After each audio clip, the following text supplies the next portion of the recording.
Les bonnes résolutions d'Orzone, eh bien être toujours plus proche de vous et vous emmener encore plus près des terrains. Bonne année à toutes et à tous et bienvenue dans ce très beau décor qui n'a pas changé. Bah oui, bon, on va pas changer une équipe qui gagne sur Télé Goël. Bienvenue dans votre magazine sport en plein cœur donc de l'agglomération de Lens-Liévin. Frédéric Peter pour vous servir. Dans cette émission, on va vous parler du volley club de Arnes qui se relève à domicile après une défaite surprenante à l'extérieur. On aura des images donc de cette victoire. On vous parlera également de ce derby très chaud, mais vraiment chaud, entre Arnes et Bully-les-Mines en handball. Et là aussi, on a des images. Et on a également une image très chaude. C'est normal, il y a la flamme olympique dessus.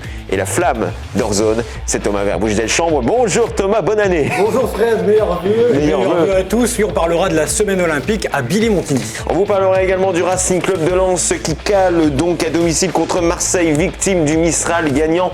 Il a vu ce match, il a tout analysé comme il analyse toutes les semaines sur RBM dans son émission Le Café des Sports depuis 3 ans. C'est notre point RCL du jour, c'est Antoine Dazin. Bonjour Antoine. Bonjour Fred, bonjour à tous. Bonne année à vous tous. Bonne année, meilleurs vœux radiophoniques à vous. Merci bien, merci à vous de m'avoir invité du coup pour pouvoir parler du Racing Club de Lens. Effectivement, comme tu l'as dit Frédéric, un petit coup d'arrêt au stade Félix Bollard de Lens contre Marseille, mais bon, voilà, peut-être que ça présagera d'autres belles rencontres par la suite. En tout cas, on va pouvoir en parler de ce match 2-0 pour Marseille contre Lens. C'était samedi de la semaine dernière, donc c'est à 21h. On parlera des conséquences avec vous, donc, et si on parle du futur avec Antoine Dazin, on va parler un peu du passé avec notre invité du jour, mais il est bien dans son époque, c'est notre invité. Il est auteur du livre De l'ombre à la lumière du Nord que vous retrouvez aux éditions Jet d'encre et il revient notamment sur l'année 1998. C'est un livre qui est sorti il y a quelques mois,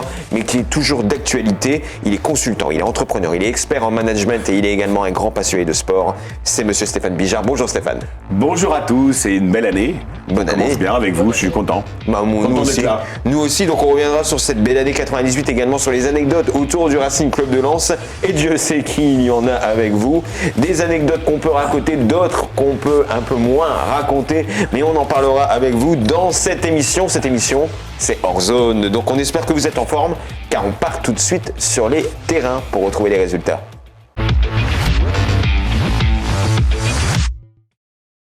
Et on commence avec du football et le Racing Club de Lens qui s'incline à domicile 2-0 sur des buts de Dimitri Payet et du nouveau venu Cédric Bakambu. Cette défaite fait trébucher les Lensois au 8e rang de la Ligue 1. On en parlera un peu plus en détail dans notre point RCL avec Antoine Dazin.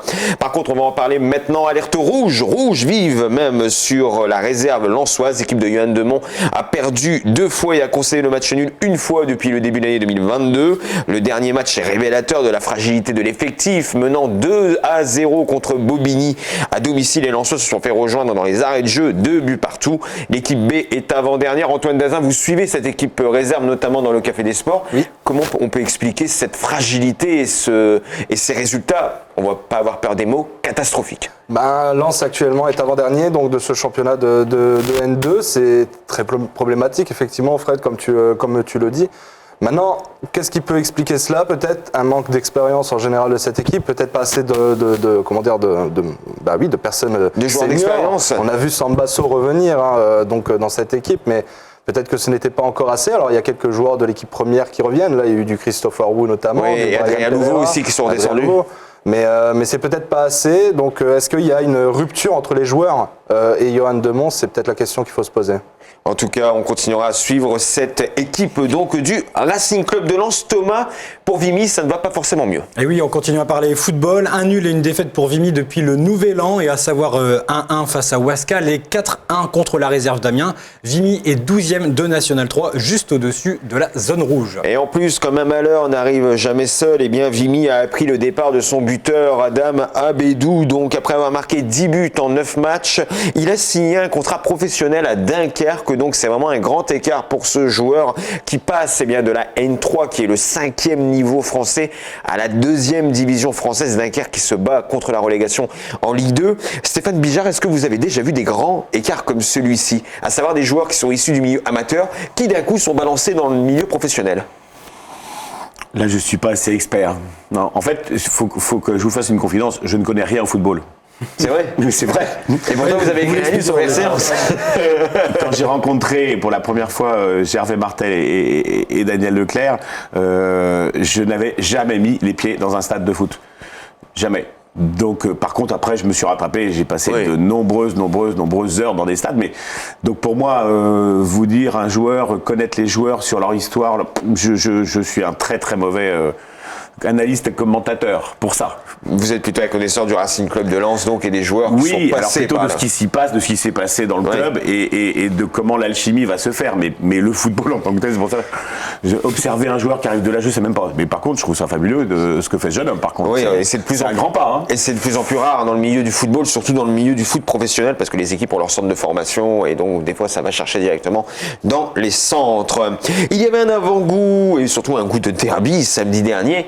Handball, Thomas. Oui Fred, c'est le match qu'elles attendent chaque année, les Budigeoises face aux Arnésiennes en National 1. Et comme souvent, ce sont les filles du HHBC qui se sont imposées 34-28 dans un match où les filles du HBC qui sont dernières au classement n'ont pas démérité. Elles se sont néanmoins trop exposées à des contres lors de leur perte de balles offensives. À noter la performance d'Alicia Zuigira qui aura inscrit 13 des 34 buts de son équipe.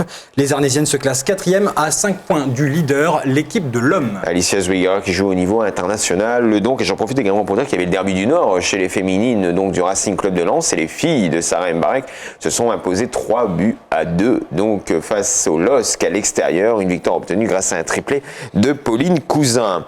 C'était également un match serré mais gagné samedi dernier pour le Hard Volleyball. Et oui, plus que serré, Fred contre Conflans, un adversaire direct sur le podium. Avec un premier set dans l'escarcelle de l'adversaire 18-25, les hommes de Loïc Bouanda ont empoché le set suivant avec le score inverse, 25-18.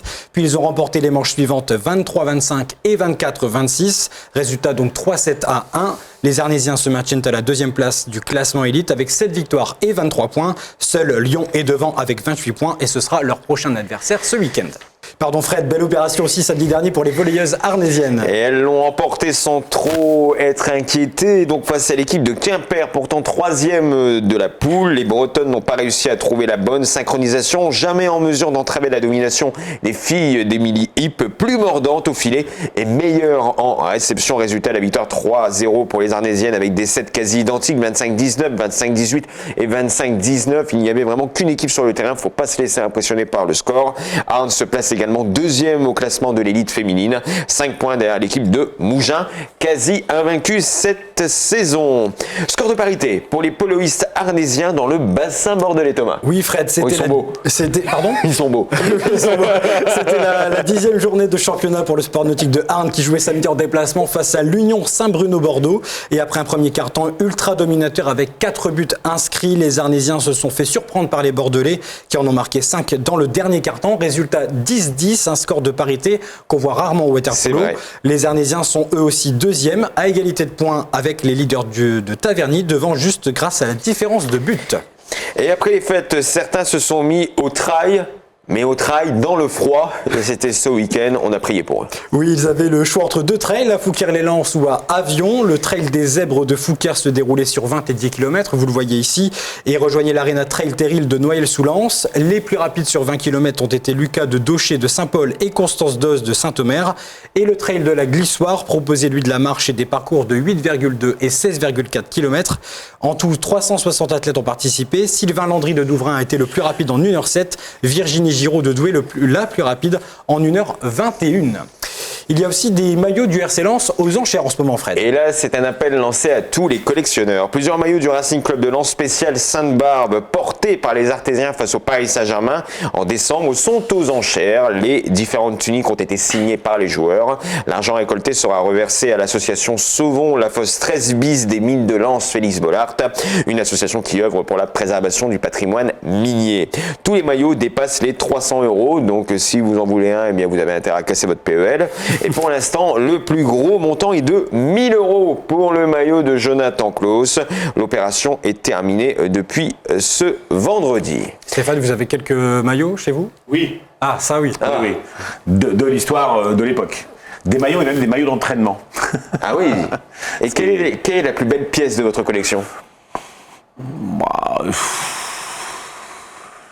Je crois que le maillot d'entraînement de Daniel. Ouais, ça je le garderai tout le temps. un jaune tout simple, des L dédicacés par Daniel, mais le fait que ce soit à lui, puis que ce soit un truc d'entraînement, c'est plus dans l'ombre, vous voyez. Et c'est plus en plus, c'est rigolo parce que les maillots d'entraînement sont c'est plus difficile à avoir. C'est plus difficile à avoir que les vrais maillots. Exactement. Donc voilà, gardez-le celui-là. Gardez-le bien. Je le garde. Précieusement donc. Les mesures sanitaires devraient bientôt laisser plus de place au sport et c'est la bonne nouvelle de la semaine, Thomas. Oui, selon l'Organisation mondiale de la santé, la pandémie de Covid pourrait prendre fin dans les mois à venir. En lien avec cet horizon optimiste, un calendrier de levée des mesures sanitaires a été annoncé. Concernant le sport, le pass vaccinal est maintenant obligatoire pour les amateurs, les pros et les supporters. Et dès mercredi prochain, les jauges seront supprimées dans les structures de sport accueillant du public debout. Le Stade Bollaert devrait pouvoir retrouver son public au complet donc pour Lens Bordeaux dès le 13 février. Mais Fred, il y a une tribune debout aussi, dans la tribune Marek. Depuis 2018, oui. Alors est-ce qu'on pourrait avoir quand même du public au complet des négociations sont en cours actuellement pour savoir comment on peut classer la tribune debout de la Marek. Est-ce qu'on laisse la configuration de base avec tout le monde agglutiné ou est-ce qu'on fait, comme on a vu sur les derniers matchs, on met tout le monde sur la Xerxes en haut. D'ailleurs, le fait que les 5000 spectateurs ont été envoyés dans la Xerxes, ça a fait naître une polémique. Roxana Marchineau avait d'ailleurs pesté un peu contre cette mesure. En tout cas, ça se discute et on en saura sûrement plus dans les prochaines semaines. Dans les prochaines semaines, eh bien, on va parler de l'olympisme. Plusieurs villes du bassin minier ont été nommées terres de jeu. Parmi ces villes de l'agglo Billy Montigny, c'est dans le clapping.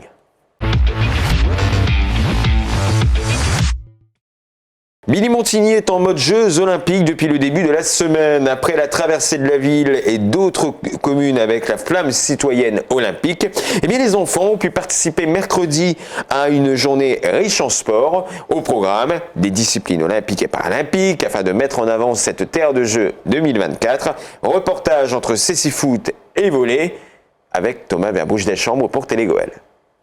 Comme plusieurs villes en France, Billy Montigny, terre de jeu 2024, a organisé depuis lundi la semaine olympique.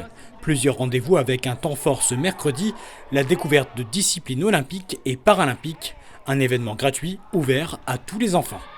Billy Montigny a créé son service des sports. Donc c'est la première manifestation, le premier événement du service des sports et on a voulu marquer le coup. Donc on a voulu travailler sur la semaine olympique et toucher donc un maximum d'enfants. Avec au programme du tir à l'arc debout ou en fauteuil, mais également du volley-ball assis.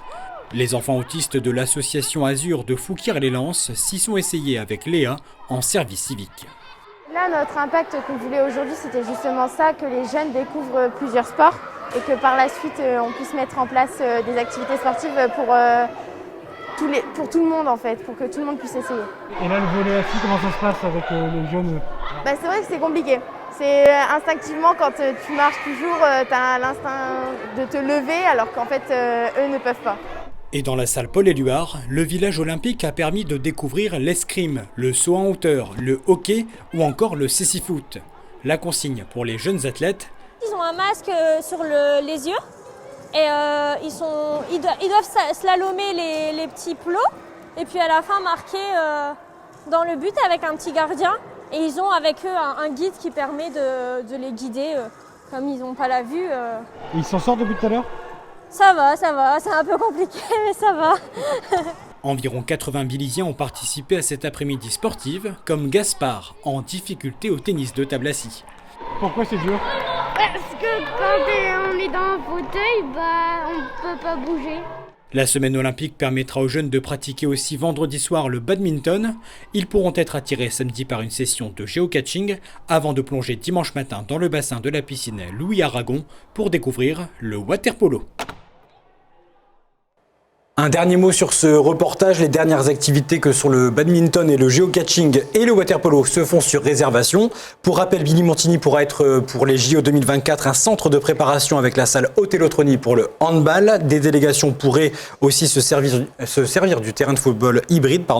Enfin, des bénévoles pourront participer aux JO 2024 dans l'organisation, les échanges avec le public. La ville espère être sélectionnée pour identifier 10 volontaires billysiens, du volontariat auquel concourent toutes les communes labellisées quartier Terre de Jeux. Et il faut préciser que la ville de Billy-Montier a déjà accueilli des délégations. C'était notamment dans le cadre des Jeux Olympiques de Londres en 2012, où Billy avait notamment été invité à recevoir un match international de handball entre l'Algérie et la Belgique. Ça permettait à la Belgique de se préparer pour les Jeux Olympiques et à l'Algérie pour les championnats d'Afrique qui se passaient à ce moment-là. Merci beaucoup donc Thomas pour ce reportage. De rien.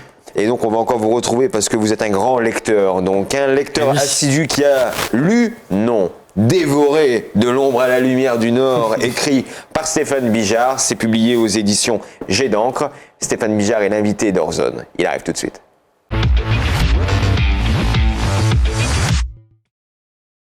Stéphane Bijard, donc vous êtes un grand observateur du Racing Club de Lens, donc vous êtes basé à Arras, vous êtes consultant, entrepreneur, expert en management.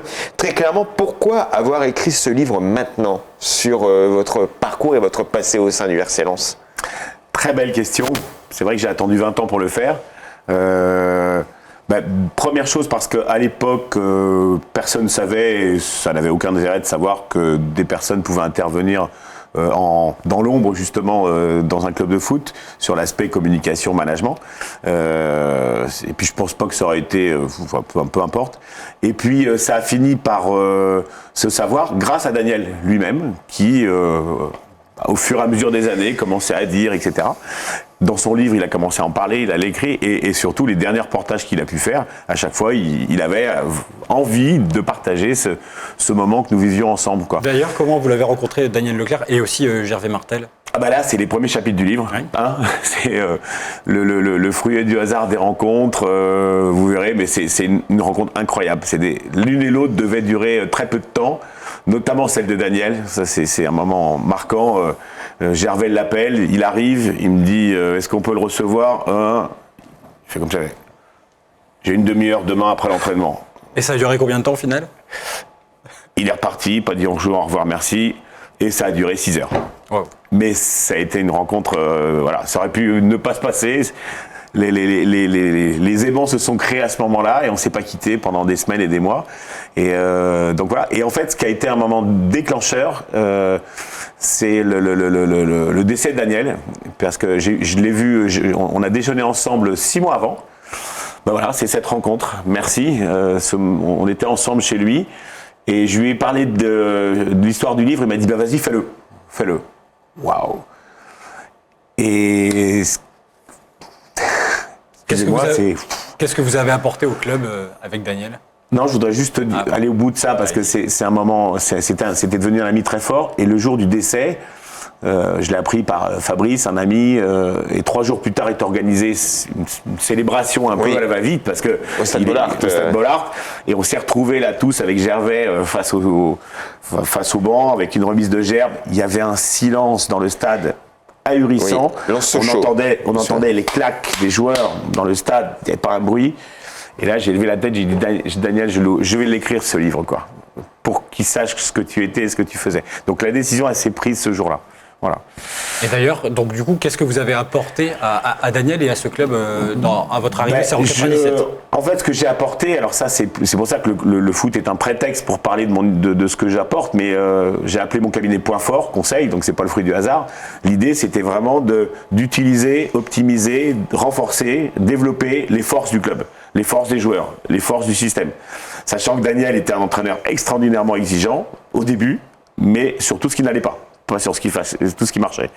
Et au fur et à mesure de l'histoire, en fait, on va voir la métamorphose de Daniel qui va apprendre et comprendre que être exigeant sur les forces, ce sera beaucoup plus rentable que de faire pleurer un joueur à la fin d'entraînement parce qu'il n'a pas fait la bonne passe, parce que ceci, parce que cela, quoi.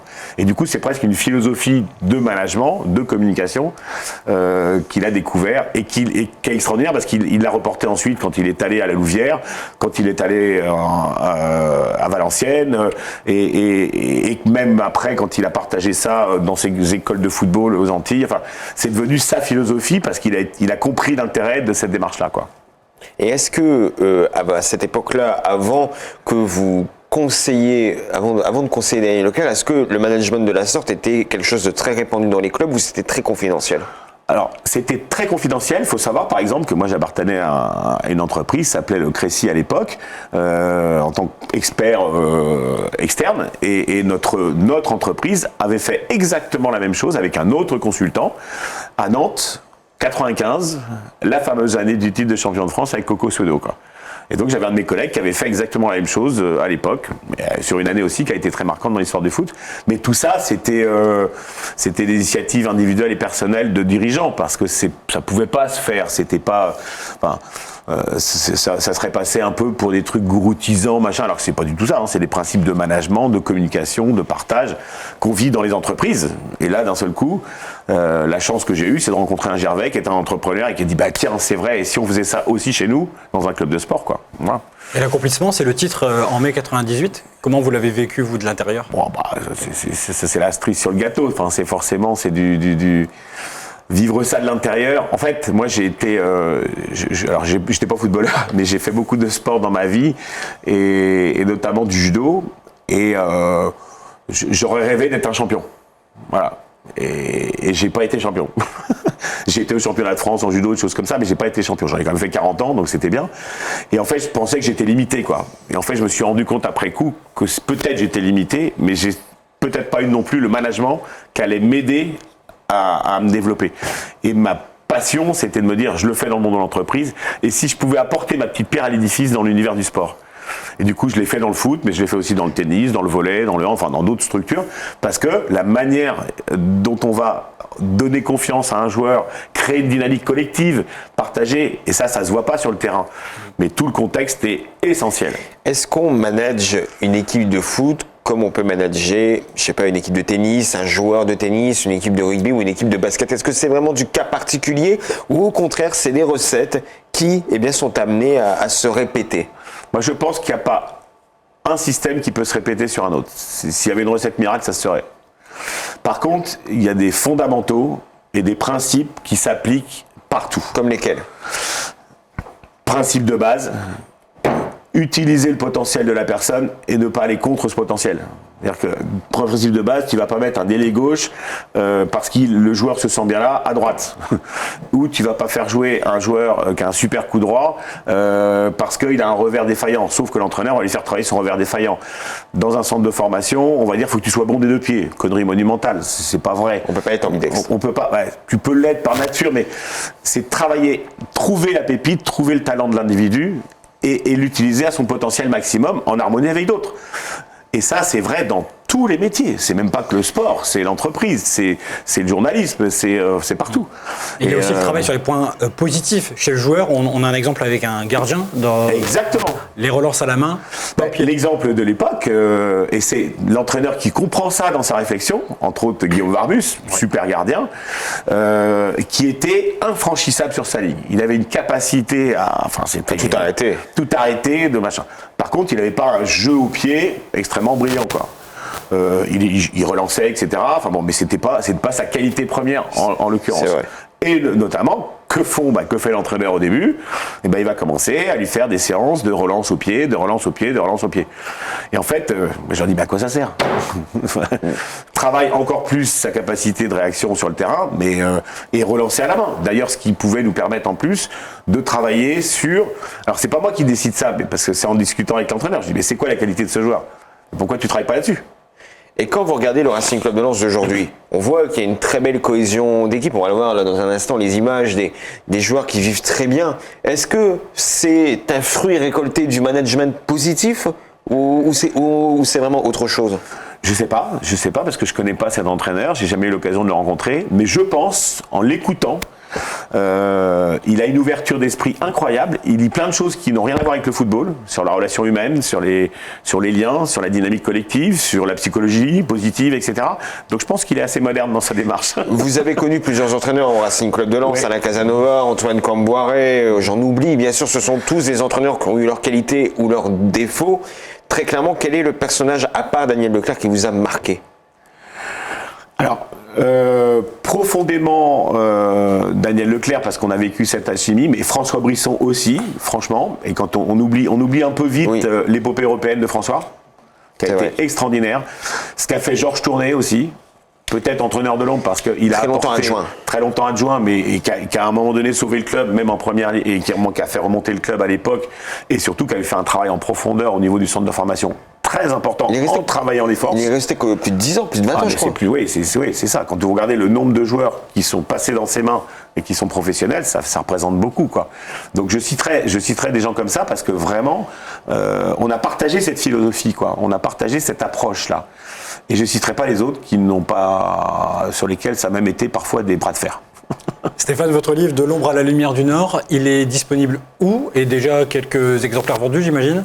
Oui, plein d'exemplaires vendus, tant mieux, et disponible au stade, à la boutique du stade, disponible dans toutes les librairies sur commande. Toutes les bonnes librairies. Ouais, enfin, voilà, après, chacun a sa bonne librairie. Voilà, quoi. Est-ce que si je peux me permettre, je voudrais juste revoir la photo que tu as envoyée tout à l'heure. Je vous la remets tout de suite. Parce que on voit Daniel à gauche et on voit surtout aussi un autre personnage à droite. Bon, on a changé, hein, ça c'est très récent, ça c'était à l'époque.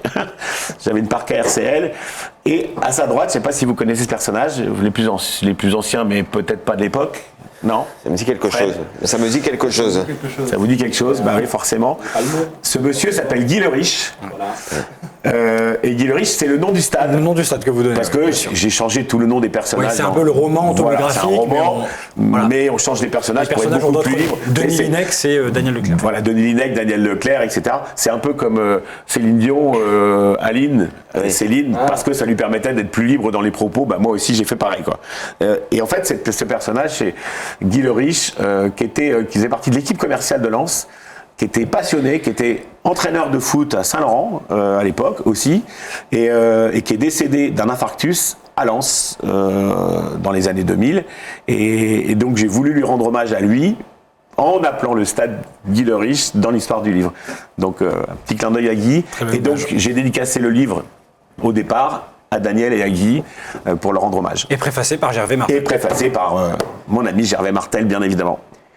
La Madeleine de Proust de Stéphane Bijard s'appelle De l'ombre à la lumière du Nord. C'est aux éditions Jet d'encre. Ça a été publié en septembre 2021, mais c'est encore trouvable dans la boutique Émotion Foot, mais également dans toutes les bonnes librairies. Ou même, vous pouvez vous rapprocher directement de l'édition Jet d'encre pour commander votre ouvrage. Stéphane Bijard, merci beaucoup. Merci à vous. Merci de m'avoir fait participer à l'aventure locale du football et pas que. Et pas que. Restez avec nous quand même, parce qu'on va rester sur le Racing Club de Lens avec le point RCL. La gloire du Racing Club de Lens en 98 peut-elle être au même niveau que la gloire du Racing Club de Lens 2021-2022?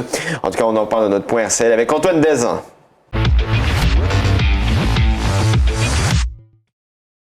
Rebonjour Antoine Dezin. Oui, rebonjour. J'ai été un peu fasciné d'entendre Stéphane avec donc ce livre. Je pense que je vais aller l'acheter direct. Et ben voilà, il faudra faire dédicacer aussi. Là, le lobby a marché. Antoine Dezin, vous êtes animateur radio sur RBM. Vous présentez tous les samedis de 14h à 16h le Café des Sports. Vous débattez autour du monde amateur et du Racing Club de Lens, bien sûr, avec vos chroniqueurs.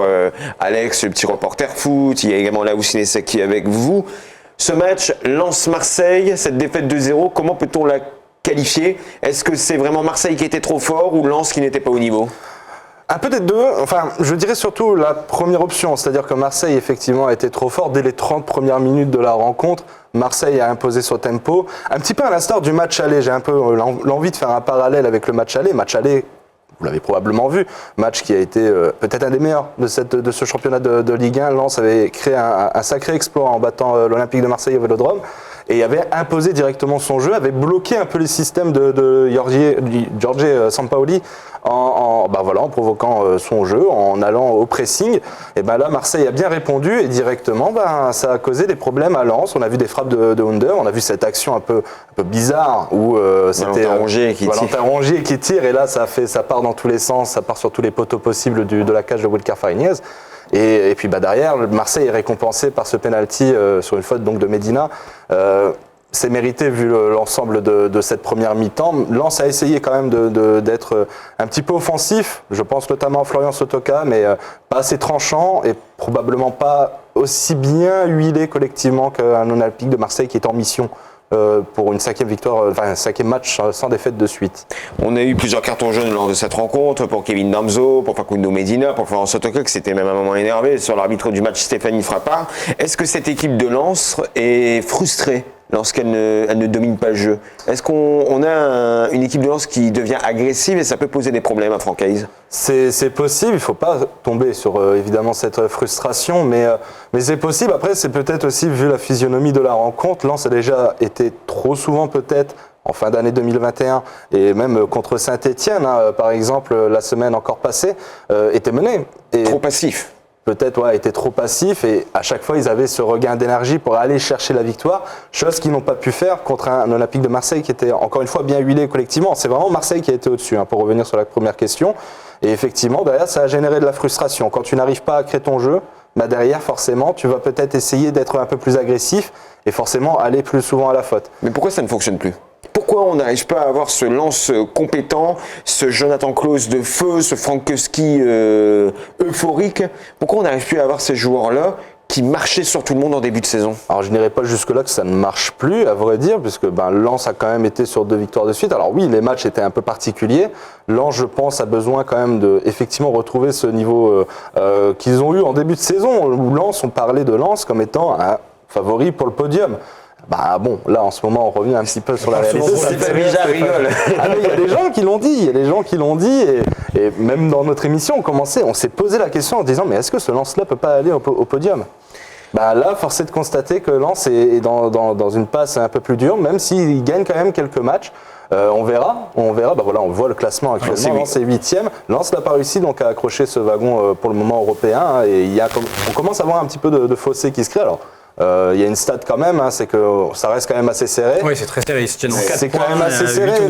Maintenant, attention, parce qu'il va y avoir des grosses rencontres qui vont suivre. Une défaite qui va commencer à engendrer peut-être une autre défaite par la suite. C'est un avertissement pour Lens contre Marseille. Si tu veux espérer l'Europe, on rappelle que Lens était 7e l'année passée.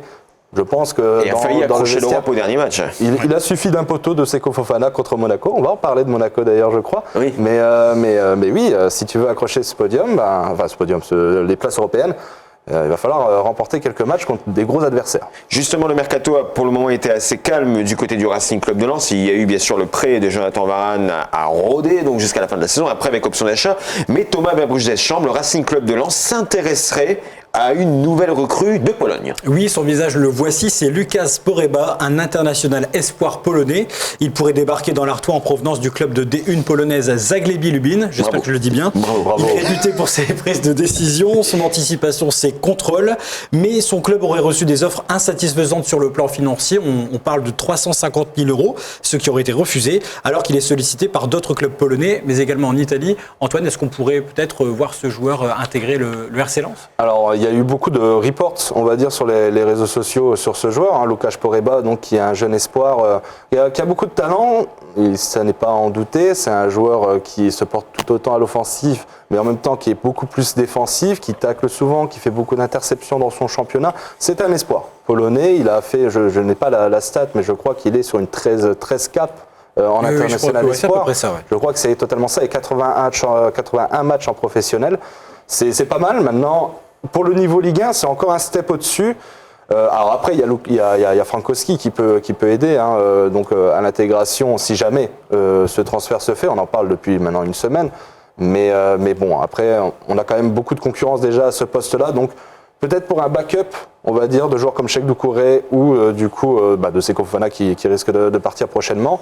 Peut-être pour l'avenir, mais en tout cas, c'est pas inintelligent de s'intéresser à ce genre de joueur. Seko Fofana qui aurait fait l'objet d'une offre du club anglais de Burnley, une offre de 17 millions d'euros qui a été balayée par le Racing Club de Lens.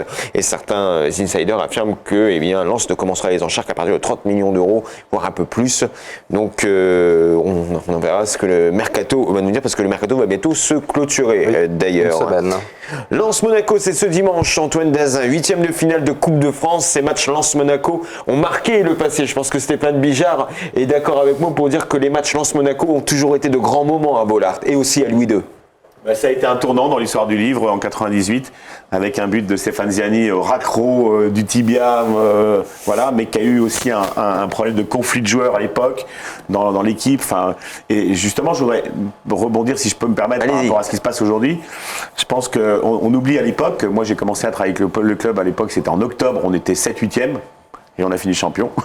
Là, on était deuxième il y a un mois ou et demi et on voulait être champion. Donc, faut faire attention, il peut se passer plein de choses. Sûr. Et il se passe aussi plein de choses en dehors du foot. Et je pense que Lens découvre ça en ce moment. C'est que les sollicitations médias, elles ont explosé. Alors dans le ce qui club, se passe. alors info qu'on peut vous donner, le Racing Club de Lens refuse toutes les interviews en ce on y est moment. confronté aussi. Voilà, le Racing Club de Lens a annoncé à plusieurs journalistes et notamment à nous qu'elle bloque toutes les demandes d'interview Il y a pour que les reposer conférences les de joueurs. presse. Et je dis bravo parce que c'est exactement, parce que là ça fait quand même entre le moment où ils ont été deuxième, etc. Le club s'est dispersé. Alors c'est pas de sa faute, c'est les joueurs, les sollicitations, les médias, les ceci. Donc ça bouffe une énergie énorme. Puis en plus ça tourne un peu la tête, ça machin. Le Puis melon, là, le melon. je sais pas, pour certains peut-être, je vis pas dedans, j'en sais rien. Mais en tout cas la sollicitation extérieure, on découvre ça.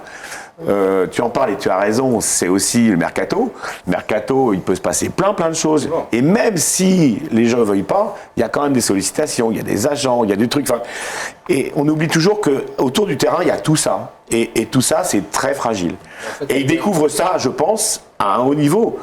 Oubliez pas quand même que ça fait 10 ans qu'ils étaient en D2 et qu'ils ont juste... voilà quoi. Il y a plein de données, à vrai dire, Voilà. qu'elles soient extérieures, intérieures, des supporters, etc., qui influent forcément sur le moral, sur tout ce qui se C'est pour passe ça que actuellement. c'est une alchimie très fragile. C'est pour ça qu'on disait tout à l'heure totalement c'était une d'accord. recette miracle. Non, mais par contre, c'est pas que le terrain, c'est tout ce qui se passe autour, les sollicitations. Alors, par exemple, quand j'entends cette réflexion, je dis bravo, qu'on puisse déjà se protéger, on se remet un peu dans notre bulle, on va se reconcentrer sur nous. C'est le meilleur moyen d'aller loin, sauf que ça va frustrer plein de gens parce que ils se la jouent. Enfin bon. Eh ben c'est bien. En tout cas, Lens prépare sereinement son huitième de finale face à Monaco. Antoine Delzin, vous vous attendez à quel type de match, sachant bien que l'AS Monaco est à peu près dans la même position que le Racing Club de Ils sont Lens. juste devant. On essaye de jouer l'Europe, on sait pas, l'équipe s'est renforcée au mercato, mais voilà, ça a du mal des fois à jouer ensemble. Vous vous attendez à quel type de match? Un Lens offensif qui va aller au pressing ou un Lens qui va attendre face à l'ASM? C'est une très bonne question. À vrai dire, on ne sait pas trop à quoi s'attendre, mais si Lens pratique le même style de jeu que d'habitude, ça sera un Lens offensif évidemment. Alors il faut savoir que les Lens Monaco, à l'époque, c'était des événements, mais depuis que Lens est de retour en Ligue 1, Monaco fait partie de ces équipes qu'on a toujours gagné, enfin du moins on n'a jamais perdu contre eux. On a eu donc un match nul l'année dernière et puis 2 victoires en début de saison 2-0 au stade Louis II. Donc à Bollaert c'était un match nul l'année dernière, c'était en clôture de la saison, donc on a eu un match assez serré dans le sens où c'était un peu une guerre des tranchées, où Monaco a été très offensif aussi d'ailleurs, nous a mis beaucoup de pression. Ouais. Après c'est pas les mêmes effectifs, effectivement maintenant à voir comment vont entamer cette rencontre Lens. Justement, ça sera peut-être l'un des points les plus importants. On a vu Lens contre Saint-Etienne mal débuter sa rencontre. On a vu Lens contre Marseille mal débuter sa rencontre. Si Lens arrive à directement passer la vitesse supérieure dès la première minute, Monaco pourrait avoir du souci à se faire. Antoine Delzin, Francaise a annoncé un début de transition au poste de gardien de but. Donc, annonçant que Jean-Louis Lec, qui est le portier titulaire depuis plusieurs saisons, laisser sa place petit à petit à Wilker Fariñez, international vénézuélien qui est remplaçant. Et donc, Francaise a affirmé qu'il avait 2 numéros 1. Oui, tout à fait. Est-ce que pour vous, c'est une bonne nouvelle? Est-ce qu'au contraire, il faut faire de plus en plus confiance à Wilker Fariñez, même s'il y a un match très moyen contre Marseille? Ou vous vous attendez à un moment à remettre quand même Jean-Louis Lec au milieu du village? Alors, il faut savoir que ça fait 2 ans qu'on en parle de cette affaire, de ce duo entre Wilker et Jean-Louis Leca. On se posait la question, moi en tant qu'animateur, mais tous les supporters aussi se posaient la question, comment ça va cohabiter?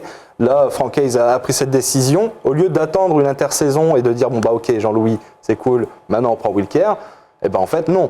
On va alterner entre les deux, donc je pense que Jean-Louis va avoir tout autant de temps de jeu pour évidemment garder les cages lensoises. Wilker Fariñez a fait un match moyen effectivement contre l'Olympique de Marseille. Maintenant, Francaise l'a dit directement, ça ne va pas l'empêcher d'avoir du temps de jeu, de rejouer évidemment durant cette saison. Je pense qu'on a envie aussi que Wilker Fariñez puisse commencer à avoir plus l'habitude de porter le maillot lensois sur le terrain. Alors la seule apparition qu'il avait faite, c'était contre 3. Autant dire qu'il était plutôt tranquille durant Oui, il n'avait pas eu cette beaucoup de rencontre. boulot à faire. Ah bah, il est sorti du terrain pendant 15 minutes à un moment, on n'a pas compris. Mais bon, en tout cas, oui, ça va alterner. Donc je ne sais pas si ce sera Jean-Louis Leca ou Wilcar Fariñez contre Monaco. Personnellement, je pencherais peut-être sur Wilcar Fariñez pour lui redonner de la confiance, mais Jean-Louis Leca reviendra très vite, évidemment. Donc ça va être un match sur deux, je pense. On est en retard, mais ce sera ma dernière question. Désolé. Sur ce point-là. Ce sera pour Stéphane Bijard. Quand un entraîneur dit qu'il a 2 numéros 1 au poste, excusez-moi l'expression, assez tranchant de gardien de but, est-ce que c'est facile justement de lier les égos, de faire confiance à 2, 3 gardiens, sachant que dans ce métier, dans ce poste, il y a toujours une petite concurrence? Encore une fois, l'ayant vécu de l'intérieur, c'est facile, nous, autour d'une table, d'avoir un avis, pas un avis. On ne sait pas ce qui s'est dit, on ne sait pas comment ils ont échangé. Il semblerait qu'il y ait eu une vraie discussion entre le coach et Jean-Louis, qui sont parfaitement clairs là-dessus, et depuis un moment. Jean-Louis aussi a une influence énorme dans le vestiaire, même en dehors comment dirais-je, du jeu. Il est très heureux à Lens. C'est exactement ce qui se passe aussi au milieu de terrain avec le capitaine qui est capitaine une fois sur 10. N'empêche que. Donc, moi, je leur fais confiance. Je sais ce qui se passe dedans. Et nous, on est à l'extérieur, on ne sait pas. Donc, s'ils l'ont décidé, s'ils le vivent ensemble, et franchement, je pense qu'il y a en plus une belle complicité entre les gardiens. Alors, c'est vrai qu'à un moment donné, il commençait à être impatient. Il y avait eu des reports d'Amérique du Sud qui disaient que Fariñez voulait partir. Alors, il a peut-être utilisé un peu les médias aussi pour dire, bah tiens, quand est-ce que j'y vais? Enfin bon. Peut-être que c'est là aussi, c'est ce qu'on disait tout à l'heure. Pression d'environnement, d'un agent, d'un truc, d'un ceci, et je vais peut-être me barrer. Enfin. Il faut gérer tout ça. Et c'est ça le football aussi, c'est pas que sur le terrain. Et pour le moment, Francaise le fait très bien. Donc, en tout cas, c'est notre avis ici autour de la table. Merci beaucoup, Antoine Dazin. Antoine Dazin qu'on retrouvera donc samedi sur RBM à partir de 14h pour le Café des Sports. Il y aura, je crois, Hassan Bella comme invité. Oui, tout à fait. Hassan Bella, président du CS Avion. On va parler donc, en plus, c'est le centenaire du CS Avion cette année. Donc, on va pouvoir parler du club, de la Régionale 1. Donc, en ce moment, comment ça se passe au club. Et donc, de cette nouvelle présidence avec Hassan Bella. Tout de suite, l'agenda dans Hors Zone sur Taïgol. Restez avec nous.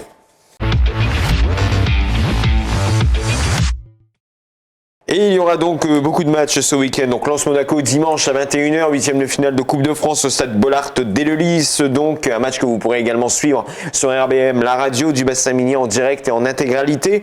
Les autres rendez-vous, Thomas Verbruch d'Elchambre, ils vont avoir lieu, ils sont derrière moi, mais attention, ils sont sous réserve de l'évolution des mesures sanitaires. Ils sont derrière vous, ils sont derrière moi aussi. Les filles du VCA joueront à Toulouse samedi à 17h contre l'Institut fédéral de volley, qui n'est autre que l'équipe des meilleures joueuses françaises de la catégorie junior. Oui, mais elles n'ont rien gagné cette saison. Voilà, 11 défaites en 11 matchs, je crois. C'est ça, un match à suivre sur la page Facebook du VCH quand même. Le HVB reçoit lui samedi à 20h à la salle Maréchal l'équipe de Lyon, première au classement. Pour voir ce match, masque et passe vaccinal obligatoire ou rendez-vous sur la HVB TV, la chaîne YouTube du Hand Volleyball.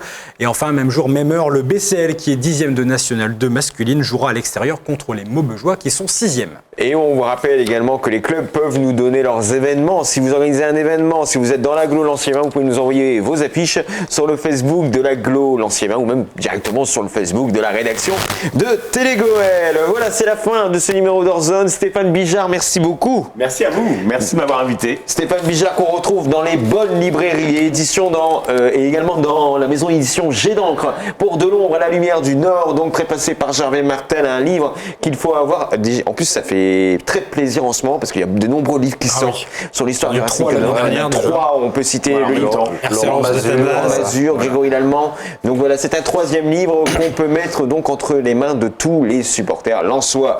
Antoine Dazin, merci encore à vous. Mais merci encore à vous de m'avoir invité hors zone et puis au plaisir de se revoir très prochainement. Peut-être. Sur RBM, donc le Café des Sports tous les samedis de 14h à 16h. Votre pronostic, Antoine Dazin, pour Lens Monaco? Ah oula, pris comme ça sur le vif, allez, 2-0, but de Calimendo. Voilà, d'accord. 3-0. 3-0 pour Lens. Voilà, J'y crois. Monsieur est gourmand. Bref, j'ai envie. 2-1 pour Lens pour me démarquer un petit peu. D'accord, et puis moi je vois encore une victoire de Lens au tir au but. c'est vrai qu'on est en Coupe de France. La cote de Seko Fofana à la 95e, elle est à combien? La cote, elle est à 35, mais la cote pour que je perde mes cordes vocales est à 2 sur 4. Merci à vous d'avoir été avec nous dans Hors Zone. Encore une fois, bonne année, meilleurs vœux à vous tous et surtout, continuez de rester prudents. Il y a encore malheureusement cette chose qui nous embête depuis 2 ans qui rôde autour de nous, mais surtout protégez-vous, gardez le masque et si vous pouvez, faites-vous vacciner. Passez un très bon week-end sur la rédaction de Télégoël et sur Télégoël, évidemment. Je vous fais plein de gros bisous et je vous dis à la semaine prochaine. Ciao, bye bye.